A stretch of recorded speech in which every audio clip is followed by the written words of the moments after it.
বিজেপিতে যোগ দিলেন অর্জুন দিব্যেন্দু। 2 বছরের মধ্যেই বিজেপিতে যোগ দিলেন ব্যারাকপুরের সাংসদ।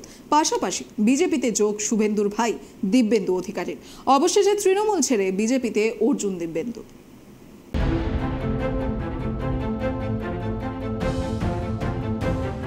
বিজেপিতে যোগ দিলেন ব্যারাকপুরের অর্জুন সিং এবং তমলুকের তৃণমূল সাংসদ দিব্যেন্দু অধিকারী। শুক্রবার দিল্লিতে বিজেপিতে যোগ দিলেন অর্জুন এবং দিব্যেন্দু। দুষ্মন্ত গৌতম, অমিত মালব্যের হাত ধরে এদিন বিজেপিতে যোগদান করলেন তারা। এদিন অমিত মালব্য অর্জুন সিং প্রসঙ্গে বলেন, মাঝে কিছু কারণে তিনি দলের সঙ্গে যোগাযোগ রাখতে পারেননি। এবার আবার পার্টির মুখ্যধারায় যুক্ত হতে চান। অপরদিকে দিব্যেন্দু অধিকারী জানান, আমার জন্য আজ খুব শুভ দিন, আমি বিজেপির সঙ্গে যুক্ত হলাম। এর পাশাপাশি শুভেন্দু অধিকারীর নামও শোনা যায় তার মুখে। তিনি বলেন, বিধানসভার ভেতরে এবং বাইরে উনি লড়ে যাচ্ছেন। আমাদের লক্ষ্য নিয়ে অমিত মালব্য বলেছেন, আমরা বাংলা বাঙালি, মা দুর্গা, মা কালীর পুজো করি। সারা দেশের ইস্যু এখন সন্দেশখালী। সন্দেশখালীতে মহিলাদের প্রতি যা হয়েছে এর নিন্দার কোনো ভাষা নেই। বিজেপি কর্মী হিসেবে একজন বিজেপিকে এগিয়ে নিয়ে যাওয়াই লক্ষ্য। অপরদিকে সাংসদ অর্জুন সিং বলেন, যেভাবে 2021 সালে ভোট পরবর্তী অশান্তি হয়েছে বাংলায়, সেভাবে খুন রাহাজানি হয়েছে।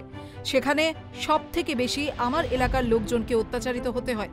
বিজেপি কর্মীদের বাঁচাতে অল্প সময়ের জন্য আমাকে দল থেকে দূরত্ব রাখতে হয়েছিল। हमारे संजय मयूख जी, हमारे भाई, उनका भी आभार प्रकट करता हूं। हमारे साथ दिव्येंदु हमारे छोटे भाई हैं, वो और मैं आज दोनों आदमी भारतीय जनता पार्टी के परिवार में शामिल हुए हैं। माननीय राष्ट्रीय अध्यक्ष नड्डा जी के को अभिनंदन है मेरा। हमारे प्रधानमंत्री नरेंद्र मोदी जी के जो पूरे दुनिया में जो एक बलिष्ठ नेतृत्व जो सामने आया है, हमारे अमित शाह जी जो होम मिनिस्टर हैं, पूरे देश के अंदर जिस तरह से देश को मजबूत बनाने के लिए जो कार्य है, सभी कार्यों को सामने रखते हुए उसी प्रेरणा से प्रेरित होकर मैं बीच में 19 में जब सांसद हुआ था, उसके बाद 21 साल में 2021 में जिस तरह से पोस्टफुल वायलेंस के बाद पूरे बंगाल में जिस तरह से अत्याचार, जुल्म, गुंडागर्दी, राहजनी, हजारों कार्यकर्ताओं की नौकरी जिस तरह से चली गई, 50 से ऊपर लोगों की हत्या हुई, सुप्रीम कोर्ट ने आदेश दिया, वहां सीबीआई की इंक्वायरी शुरू हुई। उस पोस्टफुल वायलेंस में हमारे क्षेत्र में सबसे अधिक लोगों को झेलना पड़ा। और उसी अत्याचार के तहत अपने ऊपर तो अत्याचार हुआ, उसको मैं किसी भी तरह से झेल रहा था, लेकिन कार्यकर्ताओं को बचाने के लिए कुछ दिन तक मुझे थोड़े से समय के लिए पार्टी से थोड़ी दूरी बनानी पड़ी। कार्यकर्ता जिस तरह से मारे जा रहे थे, हत्या हुई थी, और बहुत मुश्किल से उनके लिए रोजी रोटी की व्यवस्था हमारी पार्टी भी कर रही थी, और थोड़े बहुत सामर्थ्य में मैं भी कोशिश कर रहा था। लेकिन मैंने ये देखा कि सरकारी तृणमूल पार्टी जो पश्चिम बंगाल की है, जो तृणमूल की सरकार जो वहां है, उसको कोई मतलब नहीं है।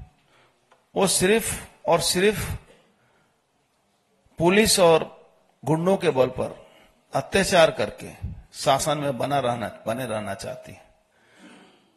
और उसका ताजा नमूना हम लोगों ने संदेशखाली में देखा। आपको मैं बताऊं, एक संदेशखाली नहीं, पूरा बॉर्डर इलाका से लेकर पूरे बंगाल का हर विधानसभा कहीं ना कहीं संदेशखाली की तरह वहां के लोग जी रहे हैं। माताएं बहनों के ऊपर अत्याचार हो रहा है। आप प्रतिवाद नहीं कर सकते हैं, आप किसी को बोल नहीं सकते हैं, आपकी एफआईआर नहीं लिखी जाएगी, आपका कोई कंप्लेन नहीं लिखा जाएगा। इस तरह का अत्याचार शायद ही दुनिया में, भारतवर्ष में तो छोड़ दीजिए, दुनिया में कहीं आपको देखने को नहीं मिलेगा। और भारतीय जनता पार्टी के परिवार को जो नेतृत्व है, उनको मैं अभिनंदन करता हूं कि मैं जो थोड़े समय के लिए मैं सक्रियता मेरी भारतीय जनता पार्टी के साथ नहीं थी, उसके बावजूद भी मैं जब संदेशखाली की घटना के बाद बहुत उत्तेजित होने के कारण मैं जब पार्टी से संपर्क किया कि इस तरह से चुपचाप बैठा नहीं जा सकता है हमारे लिए, हम प्रतिवाद भी नहीं कर सकते हैं, हम बोल भी नहीं सकते हैं, हम फिर से भारतीय जनता पार्टी में अपना योगदान देना चाहते हैं। अगर आपका आशीर्वाद रहे तो निश्चित रूप से नरेंद्र मोदी जी जो हमारे प्रधानमंत्री हैं, जिस तरह से पूरे भारतवर्ष को आगे ले जा रहे हैं, बंगाल में अगर इस कुशासन से मुक्ति पाना है तो एकमात्र रास्ता है हमारे प्रधानमंत्री जी, वो जितना मजबूती से इस पश्चिम बंगाल को बचाने की कोशिश कर रहे हैं और आने वाले दिन में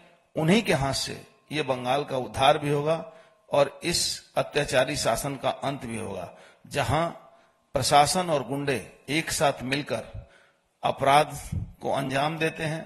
और जिस तरह से नरेंद्र मोदी जी का आशीर्वाद मिलने के बाद पूरे दुनिया के लोगों ने संदेश खाली की घटनाओं को देखा, वहां के हमारे कार्यकर्ता, हमारी माताएं बहनों ने जिस तरह से प्रतिवाद किया, वहां के साधारण लोगों ने जब प्रतिवाद किया, उसी के कारण पूरी दुनिया जानी।